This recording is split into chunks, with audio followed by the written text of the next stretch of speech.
ہم تو لڑ لڑ کے میرے عزیزوں مر گئے اور لڑ لڑ کے مر ہی جائیں گے۔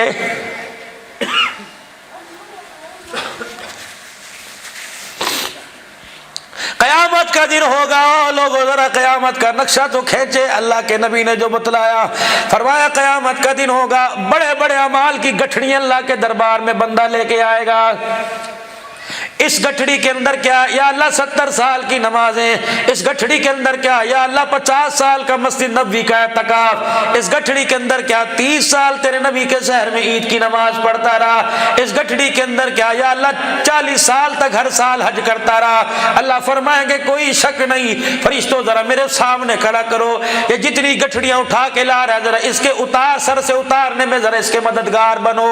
فرشتے گٹھڑیاں پکڑ کر ثواب کی انسان کے دائیں بائیں رکھیں گے۔ اللہ فرمائیں گے ڈرنا، میں تیرے سے ایک سوال کرتا ہوں، نہ مجھے ان گٹھڑیوں کی ضرورت ہے نہ مجھے ان اعمال ثواب کی ضرورت ہے۔ یہ بتا جس دن تیرا گھر سے جنازہ اٹھا تھا، تیری چرپائی کے پیچھے کتنے لوگ کھڑے رو رہے تھے؟ کہے گا اللہ 4 بچیاں 2 بچے اور 1 بیوی۔ اللہ فرمائے گے یہ میں نے تجھے امانت دی تھی، پتہ انہیں کتنا ہنسا کے آیا کتنا رلا کے آیا ہے۔ یقین جانو اگر بیوی روتی ہوئی آ گئی، خدا کی قسم سارے اعمال کی گٹھڑیاں اللہ منہ پر مار دے گا۔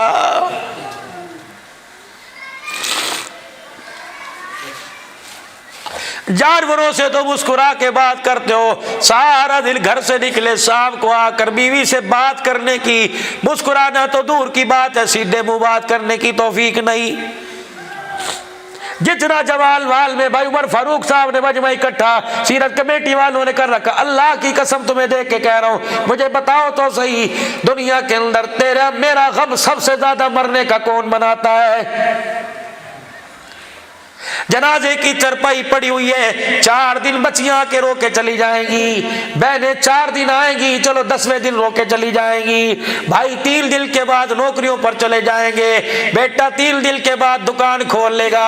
ایک عورت گھر کے اندر جس نے کبھی جوڑا لال پہ اتارا نہیں، وہ تیری محبت میں تیرے غم میں کبھی لال جوڑا نہیں پہنے گی۔ میں نے پوچھا یہ کونے کے اندر چادر لپیٹ کے کون بیٹھی ہے؟ کہ اللہ اکبر، 1 دن نہیں 4 مہینے 10 دن ہو گئے اپنے شوہر کا غم منا رہی ہے۔ یہ لال جوڑا نہیں پہنتی، کسی کی شادی میں نہیں گئی، کسی کے بیاہ میں نہیں گئی، یہ روٹی کھاتے ہوئے رونے لگ جاتی ہے، یہ پانی پیتے ہوئے رونے لگ جاتی ہے، یہ رات کو سوتے ہوئے کوکے مار مار کے روتی ہے، کبھی یہ سامنے والی چرپائی کو چوم چوم کے روتی ہے، کبھی الماری کے اندر کپڑے دیکھ کر اپنے شوہر کے کپڑوں کو ہاتھوں میں لے لے کے روتی ہے، کبھی جوتیوں کو دیکھ کے روتی ہے۔ جو شوہر کو کھانا پسند تھا گھر کے اندر وہ ہڈیا میں کھانا پکے، اس کھانے کے پکڑے کو دیکھ کے رونے لگ جاتی ہے۔ سب سے زیادہ غم تیری جدائی میں تیری عورت مناتی ہے، مجھے پتہ نہیں تیری زندگی میں وہ تیرے پیر کی جتی کیسے بن جاتی ہے۔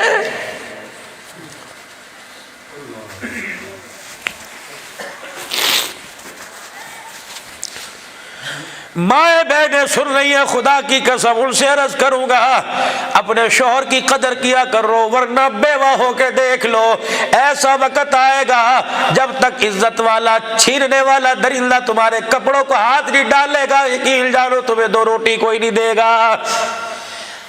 حضرات سے عرض کروں گا میرے ویرو اپنی بیویوں سے پیار کیا کرو، ورنہ میرے عزیزوں بیویوں کی قبر میں جانے کی دیر ہے۔ 4 بچے 4 بہویں گھر میں آ گئی، تم بھوک کی وجہ سے رات کروٹیں بدلتے رہو گے، تمہیں پانی کے لیے 8 میں سے کوئی پوچھنے نہیں آئے گا۔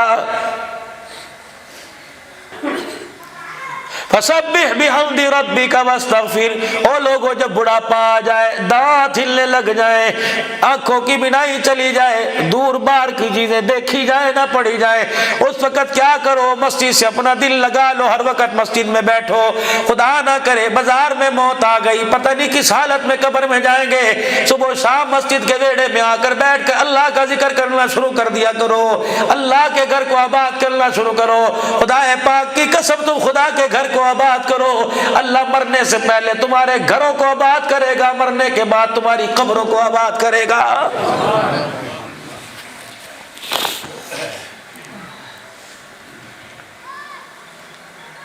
فسبح بحمد ربک واستغفر، تسبیح بیان کر اپنے رب کی اور استغفار کیجئے۔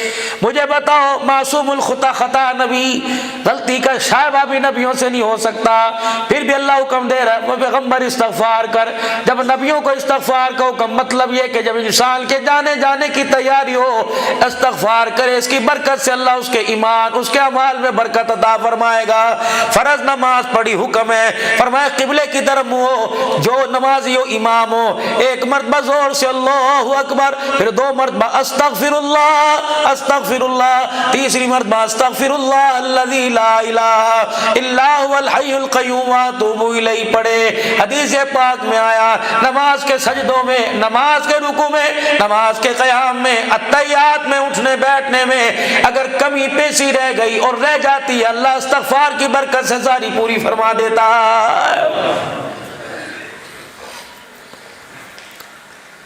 ارشاد فرمایا مدنی کریم صلی اللہ تعالی علیہ وسلم نے، مفتی محمد جمیل صاحب نور اللہ مرقدہ رائے کے ممبر پر بیٹھ کے فرما رہے تھے، فرماؤ لوگو، حضور نے ارشاد فرمایا فجر کی نماز کے بعد سلام پھیرنے کے بعد اپنا چہرہ قبلے کی طرف سے نہ پھیرے، 10 مرتبہ پڑھے لا الہ الا اللہ وحدہ لا شریک لہ لہ الملک ولہ الحمد وہو علی کل شیء قدیر، اور مغرب میں اضافہ کرے لہ الملک لہ الحمد لا الہ الا اللہ وحدہ لا شریک لہ لہ الملک ولہ الحمد یحیی ویمیت وہو علی کل شیء قدیر، اور اس کے بعد پڑھے اللہم اجرنی من النار 7 مرتبہ۔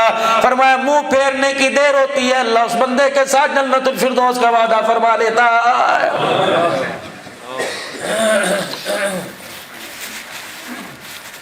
ارشاد فرمایا مدنی کریم صلی اللہ تعالی علیہ وسلم نے، فرمایا میرا امتی جب صبح کرے یا شام کرے 3 مرتبہ یہ کلمات کہہ لیا کر، رضیت باللہ ربا وبالاسلام دینا وبمحمد صلی اللہ علیہ وسلم رسولا ونبیا۔ فرمایا اس کی عادت پکا لے۔ حضور علیہ السلام نے فرمایا قیامت کا دن ہوگا، میدان محشر میں لوگ مجھے تلاش کریں گے، میں اس دعا پڑھنے والے کو تلاش کروں گا، جہاں مجھے مل گیا اس کا ہاتھ پکڑ کے حوض کوثر پر لاؤں گا، پھر جی بھر کے جام کوثر پلاؤں، محمد ہاتھ میں پکڑ کر جنت کی چوکھٹ پار کروا کے آؤں گا۔ لکھوا لینا اپنے علماء اکرام سے، رضیت باللہ ربا وبالاسلام دینا وبمحمد صلی اللہ علیہ وسلم رسولا ونبیا۔ یہ تو آپ نے میں نے نفرتوں کی آگ پھیلانے کی وجہ سے جنت کو اتنا مہنگا کر دیا، دیکھو 2 کلمات پر اللہ نے جنت کا سودا کر لیا ہے۔ اللہ نے اپنی مخلوق پر جنت اتنی سستی کر دی۔ ہارون رشید رحمت اللہ علیہ کا زمانہ ہے، حضرت اللہ اکبر بہلول رحمت اللہ علیہ دریا کے کنارے مٹی کے گھر بیٹھا ہوا بنا رہا ہے، آواز دے رہا ہو لوگوں اتنے میں اللہ جنت میں گھر لے لو۔ ملکہ زبیدہ اپنی کنیزوں کے ساتھ سے گزری، کہنے لگی بہلول تو مجذوب ہی رہتا ہے، کہنے لگی چل 2-4 ہزار روپے دینے سے کیا پتا جنت میں گھر مل جائے۔ نہیں ملے گا، بہلول کا دل تو بہل جائے گا، کتنے میں گھر دیتا ہے، کتنے میں، کل ایک گھر مجھے دے دے۔ رات کو میرا عزیزو ملکہ زبیدہ خواب میں دیکھتی ہے جنت کے اندر مال، اور اس پہ لکھا ہوا ہے کہ زبیدہ کا محل ہے۔ صبح ہارون سے کہنے لگی بہلول سے کچا مکان لیا تھا، اللہ نے جنت میں پکا مکان دیا۔ ہارون رشید بہلول کے ساتھ پاس ملکہ زبیدہ کے ساتھ آئے کہ ایک مکان مجھے دے دے، کہ کل 5000 روپے کا تھا آج 10,000 روپے کا ہے، کہ ویلیو بڑھ گئی ہے، اس کا خریدار زیادہ آ گئے۔ فرمایا کل بغیر دیکھے سودا کیا تھا، آج دیکھ کے سودا ہو رہا ہے۔ اللہ اکبر، 10,000 کا ایک گھر لے لیا، جتنے سکے جتنے درہم جتنی اشرفیاں ملی حضرت بہلول نے ساری لی، تھیلی میں سے نکالی، اپنی جھولی میں ڈالی، مٹھیاں بھر بھر کے دریا میں پھینک دی۔ حضرت ہارون رشید نے دیکھا جیسے سکے دریا میں جا رہے تھے ویسے مچھلیاں منہ باہر نکال رہی تھی، ایک ایک سکہ نکل کر دریا کے مختلف چلی گئی۔ بہلول رحمت اللہ علیہ کے پاروں میں دونوں میاں بیوی آ کے بیٹھ گئے کہ بہلول بتا تو صحیح، اللہ نے تیرے پہ کیا راز کھولا؟ نہ پیسے تکیے میں سیے، نہ جیب میں ڈالے، نہ ان پیسوں کا پانی پیا، نہ سودا لیا۔ فرمایا ہم اللہ والے لوگ ہیں، ہمارا پیٹ تو اللہ کے ذکر سے بھرتا ہے، دنیا کے کھانے کی ہمیں ضرورت نہیں۔ کہ پھر گھر اللہ کا 10,000 میں کیوں بیچا؟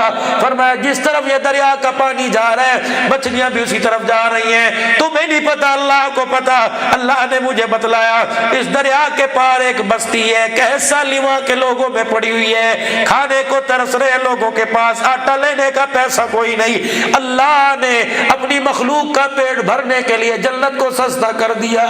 جو جنت گردن کٹانے سے نہیں ملتی, اللہ اکبر, وہ جنت 10 روپے سے مل رہی ہے. کبھی لول تیرا مطلب سمجھے نہیں, کبھی میری بھی اللہ نے ڈیوٹی لگائی, مچھلیوں کی ڈیوٹی لگائی, میں سکے جنت بیچ کے سکے لے کے دریا میں پھینکتا ہوں, مچھلیاں نگل کر اس بستی میں علاقے میں جاتی ہیں جہاں قحط سالی پڑی ہوئی ہے. لوگوں نے جال بچھا رکھے ہیں, یہ مچھلیاں خود بخود ان جال کے اندر پھنس جاتی ہیں. لوگ مچھلیاں پکڑ کر اپنے گھر لے جاتے ہیں, پیٹ چاک کرتے ہیں, ان کے پیٹ میں سے سکہ نکلتا ہے, بازار جا کے آٹا لے کے آتے ہیں, غریبوں کے گھر کا چولہا جلتا ہے, یتیم بچے کھانا کھاتے ہیں, ان کا پیٹ بھرتا ہے. ان یتیموں کے دل سے جب دعا نکلتی ہے اللہ تیرے میرے ساتھ جنت کا وعدہ فرما لیتا ہے.